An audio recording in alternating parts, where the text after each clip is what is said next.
O que é uma mulher? Você saberia me responder? Esse é o tema de um dos documentários de The Daily Wire. É uma rede americana de entretenimento, mas também meio que jornalística. É como se fosse o Brasil paralelo dos Estados Unidos, né? Mais pro lado da direita e que mostra realidades culturais e faz vários documentários sobre temas que podem ser considerados polêmicos, mas para esclarecê-los. E aí teve um documentário com esse nome que foi lançado pelo The Daily Wire em 2022, se eu não me engano, nos Estados Unidos. Inclusive, eu vou deixar aqui o link para o trailer, caso você saiba falar inglês, né? Entenda inglês. Você vai ver o trailer desse documentário que não está mais disponível para todas as pessoas. Você precisa ser assinante do The Daily Wire para poder assistir a esse documentário. Eu consegui assistir aos primeiros 15 minutos. E aí era o questionamento que ia sendo feito para várias pessoas diferentes nos Estados Unidos. Então, o protagonista foi rodando os Estados Unidos, tentando responder essa pergunta, tanto para pessoas que fazia essa pergunta tanto para pessoas que, por exemplo, tinham uma visão política e religiosa mais acertada com a dele, como também para outras pessoas que eram adeptas da ideologia do gênero, por exemplo. Então, assim, essa tem sido uma das perguntas que no nosso século tem sido mais difíceis de responder. E a gente se pergunta o porquê disso, né? Parece algo muito comum, algo assim tão simples, mas tão simples que a gente não consegue explicar. Muitas pessoas acabam apelando para a biologia. E na biologia, é claro que aquelas pessoas que têm a realidade tanto genética quanto física próprias de uma mulher deveriam ser as que são consideradas uma mulher. Só que, além disso, a gente fica tentando buscar uma resposta ainda mais profunda que isso. Muitas correntes antifeministas aqui do Brasil, de forma especial, têm apelado para essa realidade biológica, que está correto, mas eu acho que está insuficiente, insatisfatório, pelo menos para a minha mente curiosa. Não que eu não saiba o que é uma mulher, não que eu não saiba entender o que é uma mulher, né? Muitas pessoas não sabem. Eu sei entender. Só que eu quero saber explicar de uma maneira em que faça com que qualquer pessoa possa entender. E esse ano eu comecei a estudar filosofia, né? Eu vou até fazer depois um vídeo mais específico sobre isso, sobre como tem sido o meu estudo de filosofia. É o meu primeiro ano de faculdade de filosofia e são 3 anos, então ainda tenho mais 2 anos pela frente. Mas nesse primeiro ano eu já consegui aprender alguns conceitos que vão ser essenciais nessa busca. E um deles é o conceito de universais. Então, assim, é um conceito meio complexo, que eu comecei a aprender na matéria de filosofia da natureza e agora na de metafísica. Então, assim, é algo que vai além, é metafísico, né? Que vai além da física, mas que não vai além do entendimento humano, porque nós somos inteligentes a ponto de conseguir entender isso. E foi uma realidade que muitos filósofos, desde a começar por Aristóteles até nossos tempos contemporâneos, têm pensado e refletido sobre essa questão dos universais. Então, por que existem os universais? Eu vou só deixar essa questão universal aqui. Por que existem os universais é que nós podemos compreender o que é uma mulher, por exemplo, o que é um ser humano, o que é um cachorro, o que é uma caneta. Como é que eu descrevo uma caneta, né? Então, isso daqui é uma caneta, mas isso daqui também é uma caneta, mas isso daqui também é uma caneta. E elas não são iguais, elas têm as suas diferenças, tanto diferença de cor, como diferença de tamanho, como diferença de formato. Essas duas aqui são mais parecidas, né? Assim, a diferença delas é de cor, majoritariamente. Mas ainda que a gente tivesse duas canetas exatamente iguais a essa, que fossem azuis, que fosse com esse mesmo formato, com esse mesmo tamanho, ainda assim elas não seriam exatamente iguais, né? Mas as duas seriam canetas. Então a gente pode aproximar o máximo que a gente puder essas coisas, mas mesmo assim elas vão ser diferentes entre si. Da mesma forma que irmãos gêmeos não são totalmente idênticos. Toda essa questão que a gente tem, né? Então, por exemplo, a gente sabe o que é um ser humano por causa dos universais, entendeu? Porque existe essa essência de ser humano em cada ser humano, assim como existe a essência do cachorro em cada cachorro. Então a dificuldade é explicar o que é essa essência, né? Então é isso que a gente está buscando, a gente começa por essa realidade mais filosófica. É isso que eu estou querendo buscar também para responder o que é uma mulher. Porque eu tenho muito esse desejo de cada vez mais me aprofundar nessas questões femininas, né, nos estudos femininos, em vista de saber o que é não só ser uma mulher, mas o que é viver sendo uma mulher. O que você, sendo uma mulher, precisa fazer, precisa viver. Não só precisa, como pode, como deve. Algumas coisas seria importante que você vivesse, outras nem tanto, outras você pode viver ou não, mas o que é essencial no seu ser mulher? O que é que faz de você uma mulher? Então, assim, a gente primeiro tem que entender o conceito filosófico que está por trás disso, não somente o biológico, mas o filosófico, para poder saber que mesmo com várias pessoas sendo mulheres, elas podem agir de forma diferente em determinadas realidades e continuar sendo mulheres, enquanto que tem outras que nunca foram mulheres e que hoje querem dizer que são mulheres, não necessariamente são mulheres só porque dizem que o são, entendeu? Então, é nesse contexto filosófico, metafísico e religioso que eu vou me debruçar nos próximos meses. E aí eu queria que vocês viessem comigo, porque eu vou ficar fazendo vídeos periódicos sobre este assunto. E aí, nesse vídeo introdutório, eu queria falar para vocês um pouco de como vai ser esse meu caminho, quais são as leituras que eu já fiz acerca desse tema, mas que eu pretendo refazer, reler, com esse olhar um pouco mais crítico, mais filosófico, diante dos conhecimentos que eu fui tendo da filosofia ao longo desse ano, né? Como eu já expliquei para vocês. E outros livros que eu estou fazendo a primeira leitura e que vou me aprofundar cada vez mais. Então, o primeiro livro que eu vou ler dentro desse ciclo de aprendizado sobre os estudos femininos é A Autópsia do Feminismo, da Débora Luciano. A Débora Luciano é uma autora brasileira, né? Então, esse é o livro mais completo que fala acerca do feminismo. Eu tô no começo dele, mas assim, é considerado por muitas pessoas, por muitos críticos, um dos livros mais completos, o livro mais completo em português acerca do assunto, né? Então, Ana Campanholo já tinha lançado o livro Feminismo, Perversão e Subversão em 2019, e eu li esse livro, acho que 2022, acho que foi 2021 ou 2022. E é muito bom, porque me deu um aspecto geral do que foi o feminismo, da história do feminismo. Como Ana Campanholo é historiadora, então ela foi traçando o caminho histórico do feminismo mesmo, dividindo o feminismo em ondas, na primeira onda, segunda onda, terceira onda, como ele é conhecido. E ela foi adentrando e explicando tanto o que as feministas pensam, como porque essas coisas são falácias, né? Então, assim, também foi muito bom para ser um livro introdutório, mas eu diria que a Autópsia do Feminismo é mais completo, porque ela já parte do pressuposto de que o feminismo está morto, o feminismo morreu. Então, agora a gente precisa conceituá-lo, extrair dele tudo que ele tem, tudo que ele quer e que desejava ser e que foi, mas que hoje ele já morreu, ele já não existe mais, porque ele foi engolido por outras ideologias, né? Então a gente vai se aprofundar mais nisso depois. Então eu pretendo fazer essa digressão diante do Feminismo, Perversão e Subversão da Ana Campanholo. Então eu vou ler este daqui pela primeira vez e ao mesmo tempo em que eu vou relendo aos poucos esse também da Ana Campanholo, Feminismo, para poder fazer esse comparativo também, né? O que é de que forma uma historiadora vai adentrando na questão do feminismo e de que forma uma filósofa, digamos, né, que eu poderia chamar a Débora assim, que ela vai partindo muito desses conceitos filosóficos, assim. Na segunda página do livro, ela já fala exatamente dessa questão dos universais, que eu fiquei pensando assim, meu Deus, se eu partir dos universais, eu vou ter que explicar para todo mundo, primeiramente, o que são os universais. Mas ela já parte do pressuposto que a gente já consegue entender mais ou menos o que é, né? Uma realidade que filosoficamente é tão discutida, mas ela já passou direto, digamos, né?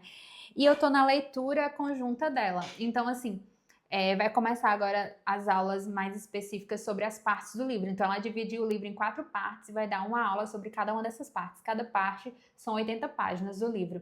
E aí, semana que vem vai ser nossa primeira aula, para ela adentrar nessa parte específica da página 1 até 80. Eu ainda tô bem no comecinho, não sei se vai dar tempo de eu terminar até a página 80 antes da aula. Eu tô na página 6, por exemplo, porque é muito denso, assim. Eu li 6 páginas e já fui anotando várias coisas, já fui tendo várias reflexões acerca do tema, então é bem denso mesmo, assim. Então, não é, eu vou ler 80 páginas como eu leria 80 páginas de outro livro, entendeu? Então, esses são os primeiros livros que eu vou ler dentro desse tema, dentro desse assunto, e que já começa de forma bem aprofundada, né? Aí, outro livro que eu vou ler, que eu já tenho aqui, é esse aqui, A Mulher Forte, do Monsenhor Landriot. E aí, esse livro eu já dei uma olhada nele, né? Já dei uma espichada para ver se tem a ver realmente com o tema, né? Se me ajudaria de alguma forma. Então, entra mais na questão religiosa mesmo, e que vai se aprofundando em Provérbios 31, né? No fé, que fala sobre a esposa ideal. Então, ele vai pegando cada versículo quase de Provérbios 31 e vai fazendo, e tem conferências, né, assim como se fossem palestras que são transcritas do Monsenhor Ladriot sobre cada uma das estrofes, não estrofes, cada um dos versículos da esposa ideal de Provérbios 31, né? Que é uma referência para nós como mulheres também, de como nós podemos ser, de como nós podemos viver. Não somente o ser esposa, mas o ser mulher como um todo, sabe? Eu acho que para mim foi uma referência muito boa e maravilhosa. Eu rezei muito com essa passagem quando eu estava em discernimento para o matrimônio mesmo, né? Eu já estava namorando o Caio, mas aí eu tava em discernimento para saber se era tempo, né, de nós casarmos, e eu fui rezando muito com essa esposa ideal, em vista de que eu buscasse também ser essa esposa ideal, por mais que eu esteja bem longe disso. E é muito bonito, porque não o título é A Esposa Ideal, mas assim, dentro da passagem é a mulher forte isso, a mulher forte aquilo. E eu acho muito interessante porque hoje em dia tem se falado muito da fortaleza, do empoderamento feminino da mulher que é empoderada, da mulher que tem poder, ou seja, da mulher que é forte, né? E na Bíblia já se falava sobre isso, só que de forma, claro, bem diferente. Então é bom adentrar naquilo que o próprio Deus assim espera de nós através das palavras de Deus, né? Como mulheres fortes. O que é ser a mulher forte para a igreja, assim? O que é a mulher forte para a igreja, de fato, né? Então, esses são os livros que eu já tenho, mas eu também, fora eles, quero ler A Mulher, de Edith Stein, né? Que o nome do livro é A Mulher, ou seja, eu acredito que vai me ajudar nessa definição do que é uma mulher também, né? E de forma ainda mais filosófica e espiritual, porque Edith Stein também era filósofa, ela era de uma corrente filosófica fenomenalista, algo assim, que foi antes do personalismo de São João Paulo II, sabe? Também quero reler, né? A encíclica, a Carta Apostólica, A Dignidade e a Vocação da Mulher, porque, como eu disse, o meu escopo de estudo não vai ficar somente na filosofia, mas também na teologia, né, na espiritualidade, no catolicismo em si. Por isso que eu vou ler também livros de padres e tudo acerca do assunto e do próprio magistério da igreja, com certeza, né? Então eu já li, mas eu vou reler com esse novo olhar, né? A Dignidade e a Vocação da Mulher, do Papa São João Paulo II. São João Paulo II falou muito sobre a mulher e sobre o homem, diante da sua teologia do corpo também, assim, né? É algo que eu também pretendo ler, mas eu não sei se eu vou conseguir já nesse ano de 2026, quem sabe, né? Porque é um estudo muito denso que ele foi fazendo não só sobre o que é a mulher e o que é o homem, mas sobre o relacionamento entre eles, sobre a melhor maneira deles se relacionarem, não só de maneira, digamos, carnal, não só com amor eros, né, mas também na dimensão da vivência em sociedade também, por que não, né? A teologia do corpo em específico é mais relacionada, eu acho que ao relacionamento assim, mas também como nós podemos, como mulheres, nos relacionar com outros homens, nos relacionar na amizade, nos relacionar no coleguismo, nos relacionar de qualquer forma, assim, né? De conversar com as pessoas, vê-las na rua, pensar sobre elas, porque existe muito essa realidade de muitas mulheres que vão vendo todos os homens como potenciais inimigos, como potenciais, digamos, pessoas que vão me fazer mal. E não é bem assim, né, que a gente deve tratar. Só pelo fato dele ser homem, ele vai me fazer mal, ele tem um potencial de me fazer mal. Outra mulher também tem o potencial de me fazer mal. Isso entra também no ato e potência, que é outro conceito filosófico. É muito interessante quando a gente vai aplicando na nossa vida humana os conceitos filosóficos, né?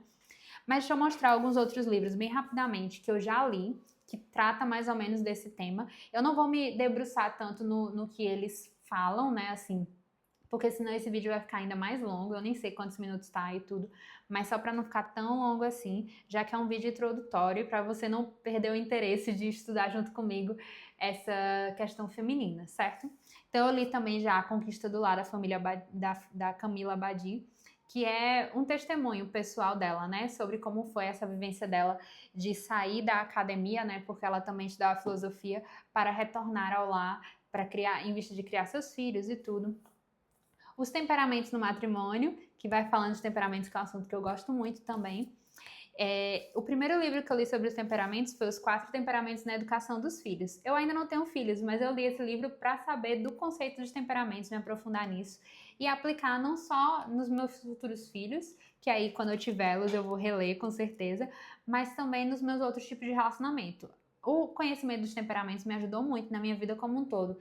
No meu relacionamento com o Caio, né? Então, esses temperamentos do matrimônio, perfeito.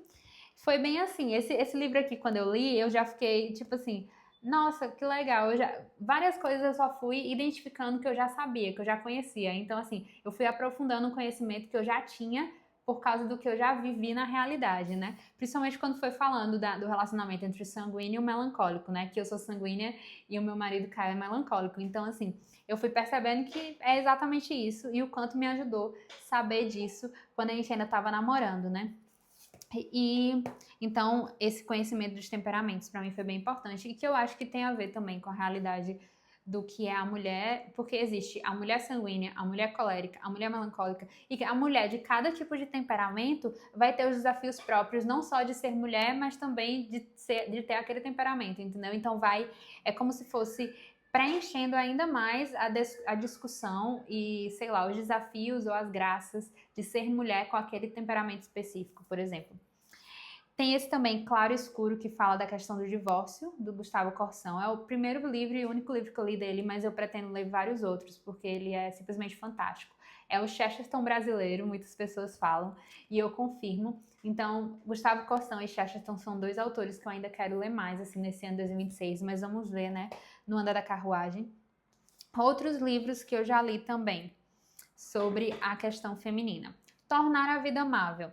Eu diria que esse livro não é só pela questão feminina, mas é porque é próprio e é esperado da mulher que ela seja mais amável que o homem, digamos. Então, assim, por isso que eu digo nessa questão feminina com relação a essa amabilidade. Será que nós, como mulheres, é esperado de nós sermos amáveis em detrimento do homem? Então, assim, o homem não precisa ser amável, mas a mulher precisa. Então, acho que isso é algo também importante de ser refletido.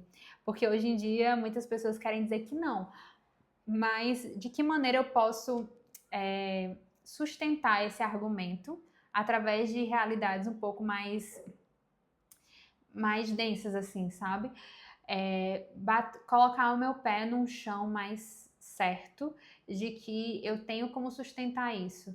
Não só numa realidade diante dos universais que todos nós temos e trazemos e que deveríamos manter, mas que muitas pessoas parece que perderam, mas também na realidade até mesmo lógica, sabe, da vida humana. Enfim, para mim é muito mais próprio isso da mulher e é o que eu busco sempre crescer cada vez mais como mulher, porque às vezes eu vou percebendo o quanto o meu marido é muito mais amável do que eu, é muito mais atencioso, prestativo do que eu. Então, longe de diminuí-lo por isso, por ele ser dessa forma, mas eu que tenho que buscar ser mais assim, sabe? Não que ele tenha que ser menos, mas eu é que tenho que ser mais. Não como se fosse uma competição, sabe? Eu acho que a única competição entre homem e mulher que deveria existir é quem ama mais e não quem é mais amado, sabe assim? Mas isso, não sei se vocês estão prontos para essa conversa. Então vamos seguir, vamos continuar. Outro livro que eu li da Kimberly Han foi Escolhida e Amada, inclusive foi um livro que uma amiga muito querida me deu, assim, mandou para mim, ela é da Opus Dei, então a editora Quadrante é da Opus Dei, e aí ela disse que quando viu esse livro lembrou muito de mim e me mandou de presente, assim, não um presente de aniversário, mas um presente aleatório, sabe? Eu lembrei de você e mandei. Então é tão legal, é tão importante, né? E eu li, eu amei, porque eu já tinha lido outro livro da Kimberly Han chamado Amor que dá vida, né? Que é sobre a questão da maternidade, da experiência que ela teve e que muitas mulheres que ela acompanhou tiveram com a maternidade. Tanto na dimensão de evitá-la e depois perceber que não necessariamente poderia mais ter filhos por tê-la evitado, como também na realidade e na alegria de ter muitos filhos que foram dados por Deus, né? E escolhida e amada vem antes. Assim como a mulher forte também fala exatamente de Provérbios 31, que assim, é uma passagem do Antigo Testamento, uma das mais importantes diante da questão feminina, né? Fora Gênesis, eu acho que Provérbios 31 é uma das mais citadas quando se quer falar do ser mulher em si, né? Então, Escolhida e Amada também é sobre isso. A sabedoria da Bíblia para o seu casamento, que é totalmente baseada em Provérbios 31. Ela traz outras passagens também, mas é bem mais fundamentada em Provérbios 31. O Privilégio de Ser Mulher, da Alice Van Delbran. E fora esse da Alice, eu também li Cartas para uma Jovem Esposa, algo assim. Cartas para... eu esqueci exatamente o nome, mas foi no Kindle que eu li esse livro também, antes mesmo de casar, e que foi maravilhoso, e que eu dei de presente também para minha prima ano passado, quando ela ia casar. Eu nem sei se ela leu, inclusive, espero que tenha lido, mas Alice Van Delbran é simplesmente maravilhosa. E recentemente também, esse ano, eu li um livro do esposo dela, né, Dietrich Van Delbran, que ele era alemão, eu acho, e ela era americana, mas aí ela herdou o nome dele, né, e tudo. Aí por isso que é esse nome mais diferente, mais esquisito. Mas ambos eram filósofos. Eu acho que a Alice ainda tá viva, não tenho certeza, mas Dietrich já morreu. São filósofos ou eram, né? E ela vai falando sobre exatamente o privilégio de ser mulher, né? Porque muitas pessoas veem o ser mulher como algo ruim, como algo menor do que ser homem, mas ela vai falando toda essa realidade do privilégio de ser mulher, do privilégio de que só a mulher é aquela que dá a vida de fato, mas não só na questão da maternidade, também diversas outras questões. E por último, mas não menos importante, também falando dessa questão de maternidade, também falando dessa questão de família, por que não falar da realidade financeira, né? Então, 14 filhos e nenhuma dívida é um livro muito interessante, porque a gente já olha assim, 14 filhos e nenhuma dívida. Esse livro, esse título chama muita atenção, né? Mas eu li esse livro e foi da mesma forma que eu li os temperamentos no matrimônio, foi que eu li esse 14 filhos e nenhuma dívida, porque desde 2023 eu e o Caio, mais ele do que eu, mas eu também, temos estudado sobre a realidade dos investimentos, né? O mundo dos investimentos. Não só o mundo de você não gastar tanto dinheiro, de você viver conforme as suas condições, que isso a gente já viveu muito na comunidade, né?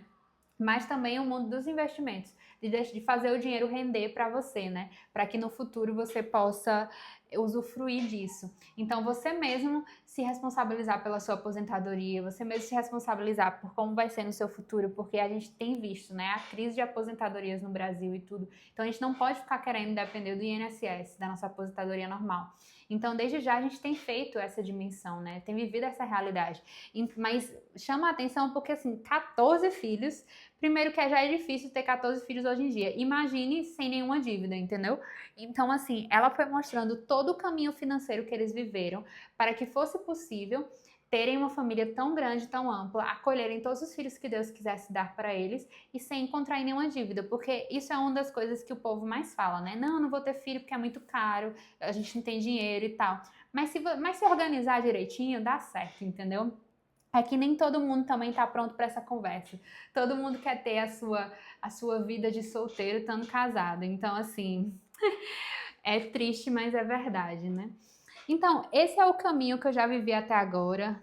Claro que tem outros livros que falam também disso e que eu não coloquei aqui. Foram os livros que eu consegui achar agora aqui na minha biblioteca, mas também tem muitos outros livros também de literatura que falam disso, como a Madame Bovary da vida, uma Mo Flanders, assim, que a gente vai vendo como uma mulher não deve ser. A Mulher de 30 anos, que eu li recentemente também, eu até poderia ter pego, mas já ia ficar mais extenso ainda, né? Eu nem sei quantos minutos tá esse vídeo, mas acho que já tá bem extenso. Então, eu queria te convidar para viver esse caminho comigo de aprofundamento na questão feminina, de estudos femininos. E se você se interessa por esse tema, quer estudar junto comigo, eu tenho um grupo de estudos no WhatsApp. É um grupo de estudos totalmente gratuito, com algumas amigas e que a gente está começando a viver essa questão feminina, se aprofundar nessa questão. Elas estão lendo a Autópsia do Feminismo também junto comigo. Todo mundo está começando mais ou menos junto. A gente recebeu o livro semana passada, aí tá começando assim aos pouquinhos, do jeito que a vida deixa. Mas se você quiser participar junto comigo desse grupo, a gente vai ter encontros mensais pelo Meet, cada mês falando de um livro diferente. Então, nesse mês de dezembro, a gente já vai ter um encontro no dia 12, não, é no dia 9, falando sobre o livro A Mulher Realizada, que eu não tô lendo esse livro, mas assim, outra pessoa, um outro membro do grupo, outra membra do grupo, porque é formado só de mulheres por enquanto. Mas se você é homem também se interessa por isso, também é bem-vindo, certo? Ela vai ler, ela já leu esse livro A Mulher Realizada, então ela tá revisando para nos dar como se fosse uma aula sobre o livro, sabe? Nos explicar o que o livro fala, e que se a gente se interessar, a gente pode ler também, mas trazer os ensinamentos do livro. Aí no mês de janeiro, eu e outras duas amigas do grupo vamos falar sobre exatamente esse livro, Autópsia do Feminismo. Então daqui para janeiro eu não sei se eu vou ter terminado, mas eu já quero estar em mais da metade, pelo menos, para poder falar bem. Mas já tem muitas coisas para falar. Só nessas 6 páginas que eu li, como eu disse para vocês, já tem um monte de coisa que eu poderia falar sobre o livro, né? Mas vamos ter em janeiro 2 encontros sobre a Autópsia do Feminismo, exatamente porque é um livro mais denso, né? E que somos 3 que estamos lendo e que vamos falar sobre as percepções que fomos tendo. E em fevereiro já vai ser um outro livro. Então, assim, é meio que um grupo de estudos bem tranquilo, assim, né? Você não precisa ler todos os livros. Você pode escolher um livro para ler, aí a gente escolhe um mês para você falar sobre aquele livro e a gente vai fazendo perguntas, não sei, porque talvez a gente tenha lido, talvez não tenha lido. Enfim, se já tiver lido vai ajudando uma a outra, se não, a gente vai aprendendo umas com as outras, né? Então, te convido a participar do meu grupo de estudos femininos, que o link vai estar aqui, vai estar no primeiro link da descrição, certo? Pra gente ir construindo esse conhecimento juntas e buscar entender mesmo quem nós somos, porque nós que somos mulheres faz parte do entendimento de quem nós somos, o que é ser mulher, né? Como é que nós devemos agir no mundo pelo fato de sermos mulheres. Então, a primeira coisa que a gente tem que entender é o que é ser mulher. Então, espero que vocês tenham gostado desse vídeo, desse caminho que eu tenho vivido e que vou continuar vivendo e me aprofundar cada vez mais. Entrem no grupo de estudos e até o próximo vídeo.